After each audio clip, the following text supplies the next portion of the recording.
नमस्कार, मैं हूं आपके साथ दीपक पथोरिया। ब्रेक के बाद आपका स्वागत है। सीधी पेशाब कांड के बाद केदारनाथ शुक्ला की टिकट काट दी गई है। उनकी जगह रीति पाठक को सीधी से टिकट दिया गया है। टिकट कटने के बाद विधायक केदारनाथ शुक्ला ने स्वराज एक्सप्रेस से खास बातचीत की, सुनाते हैं आपको।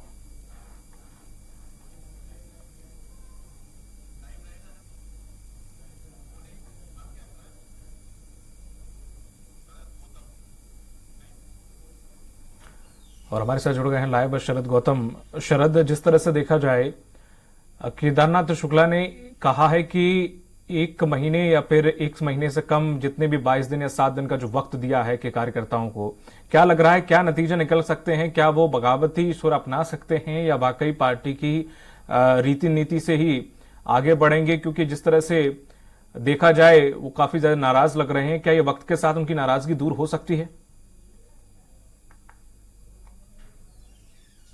केदारनाथ शुक्ला विधायक के यहाँ खड़ा हूँ, जिनका मैं बता दूं कि वो विगत 2008 से यहाँ पे वो विधायक हैं। और इस बार उनका टिकट कटा, किस वजह से टिकट कटा ये खुद वो बताएंगे, क्योंकि मैं उनके यहाँ घर पे खड़ा हूँ और वो हमारे साथ यहाँ पे बैठे हुए हैं। जिस तरह से बता दूं कि अगर हम बात करें तो उन्होंने यहाँ पे विकास किया है, और ये अगर आप जो कह रहे हैं कि टिकट कटने के बाद वो बगावत करेंगे, ये वो अभी स्पष्ट नहीं कर पाए, क्योंकि अभी उनके यहाँ कार्यक्रम है और कार्यक्रम होने के बाद जैसे ही उनके साथ साथी जुड़े हुए हैं, उनसे जान करके और फिर उनसे पकड़ बना करके या वो बताएंगे कि हम आगे की क्या रणनीति अपनाएंगे और क्या दूसरे चुनाव लड़ेंगे, या वो खुद बता। हमारे साथ विधायक जी खुद जुड़े हुए हैं। दीपक जी, बिल्कुल, मैं चाहूंगा कि आप उनसे सवाल करें कि जिस तरह से जो विपक्ष में उनके टिकट दे दिया गया थे पाठक को, लेकिन उन्होंने बड़ी सादगी के साथ जवाब दिया कि वो मेरे पिता के समान है, इतने अच्छे से उनको साधने की कोशिश की, तो क्या पिता का बेटी को भविष्य में आशीर्वाद मिलेगा या नहीं मिलेगा? मंदिर जी, आपका बहुत बहुत स्वागत है हमारे चैनल में। जिस तरह से कहा जा रहा है कि जिस तरह से आपके विपक्ष में सांसद रीति पाठक को टिकट दे दिया गया और वो कह रही है कि हमारे पिता तुल्य हैं, क्या पिता तुल्य, क्या आप बेटी का फर्ज निभाएंगे? क्या लगता है छद छद्म की भाषा सब जानते हैं। 10 साल का उनका जो व्यवहार रहा है उसको भी सब जानते हैं। उन्होंने पिता तुल्य कभी नहीं माना, लेकिन मैंने उम्र के आधार पर उनको हमेशा बेटी माना है, और उन्होंने पिता जैसा व्यवहार मेरे साथ कभी नहीं किया और न माना ही है। लेकिन कह रही हैं तो चलिए, तो कहने के लिए भी कह रही है तो कह रही है, ठीक है। कुछ क्या लगता है, अगर आपको टिकट नहीं मिला है तो क्या इसके विपरीत क्या आपका चुनाव मैदान में आएंगे? क्या पार्टी के साथ रीति नीति के साथ रहेंगे? पार्टी से पहले मेरा आग्रह ये है, इस घटना की जांच करवाए कि कैसे टिकट का निर्णय हुआ, कैसे उनको टिकट मिला, वह व्यक्ति कौन था जिसने उनका नाम प्रपोज किया, इस प्रक्रिया के तहत उनको टिकट मिल गया। क्षेत्र में कोई सर्वे करवाया गया कि नहीं करवाया गया?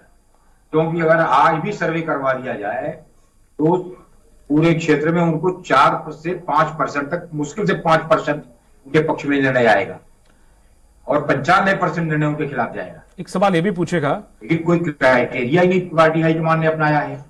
मैं पार्टी हाईकमान से पूछना चाहता हूं कि क्या क्राइटेरिया रही है, लेकिन पार्टी हाईकमान से यह भी निवेदन करता हूं कि पार्टी हाईकमान इस बात की जांच करे कि उनको टिकट मिला तो मिला कैसे। शुक्ला जी से ये कहने नाराजगी कैसी? जनता की सेवा जरूरी नहीं कुर्सी पर बैठकर विधायक बनकर ही की जाए। पार्टी हाईकमान को जिन्होंने गलत संदेश दिया उनके खिलाफ कार्रवाई करे और सीधी के टिकट पर परिवर्तन करे। अनिल जी, जिस तरह से अगर हम बात करें तो आप जनता की सेवा कर रहे हैं, अगर कुर्सी नहीं मिलती तो क्या इस बार भी जनता की सेवा आप करते रहेंगे? जनता की सेवा तो हमारा धर्म है, बाहर निसम सेवा में है।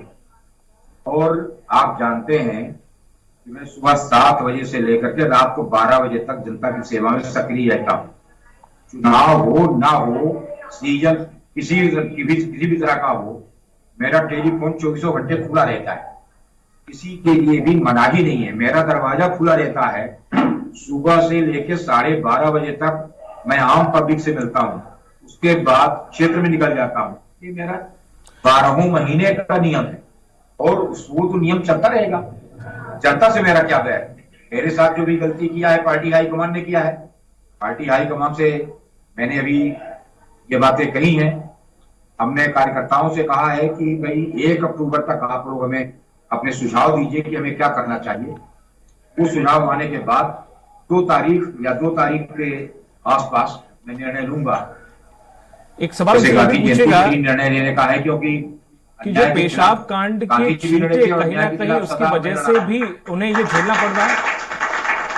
तो अन्याय के खिलाफ तो लड़ना है या किसी को लड़ाना है, जो भी निर्णय होगा 2 अक्टूबर के बाद। नहीं, क्या आपके साथ क्या षड्यंत्र रचा गया? जिस तरह से अगर कहें कि पेशाब कांड हुआ और कई बातें निकल गए, क्या लगता है कि आपके साथ षड्यंत्र किया गया? षड्यंत्र के अलावा और क्या कह सकते हैं? पेशाब कांड से मेरा दूर दूर तक का कोई संबंध नहीं है। जिन लोगों ने मेरे साथ उस बात को जोड़ा वो डॉक्टर राजेश मिश्रा के लड़के थे। वो दोनों पिता पुत्र, बेटा कांग्रेस से टिकट मांग रहा था और पिता भाजपा से टिकट मांग रहा था।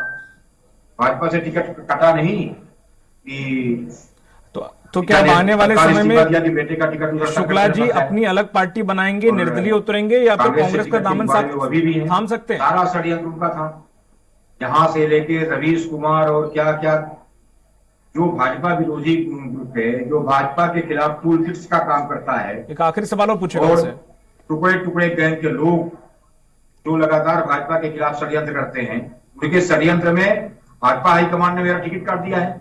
मुझे तो ये बात कहना है कि जो हमारी राष्ट्रीय नीति है, राष्ट्रीय नीति का पालन होगा कि मेरा टिकट काट करके आप इस तरह का अन्याय करेंगे। और अगर अन्याय कर रहे हैं तो हमारे कार्यकर्ता 1 तारीख तक हमें सुझाव देंगे और 2 तारीख के बाद नहीं, क्या आप अलग पार्टी बनाएंगे या कांग्रेस का दामन थामेंगे, आम आदमी पार्टी दामन? मेरा कांग्रेस में जाने का कोई विचार नहीं। 1980 में कांग्रेस के सबसे बड़े नेता अर्जुन सिंह उस समय थे, उन्होंने मुझे ऑफर किया था ऊपर बनास का टिकट। 1980 में कॉलेज में था मैं, ठीक है। एलएलबी फाइनल में जब मैं था, उन्होंने मुझे विधानसभा का टिकट ऑफर किया। मैंने उनसे यही कहा था। ठीक है शरद, जिस तरह से शुक्ला जी ने जवाब दिया उससे साफ जाहिर होता है वो पार्टी से काफी ज्यादा नाराज है और आने वाले समय में इसलिए मैं आपके साथ नहीं आ सकता। और कांग्रेस के में मिलने के लिए मैंने उसूलों के आधार पर उस समय इंकार किया था। तो 80 से लेकर के सन 2023 तक तो बहुत पानी बह गया है। कांग्रेस की ओर जाने का कोई प्रश्न ही नहीं है।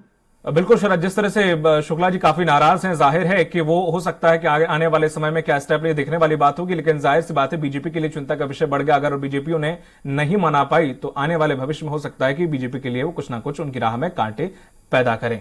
बहुत बहुत शुक्रिया। इस बुलेटिन में फिलहाल इतना ही, दीजिए इजाजत, नमस्कार।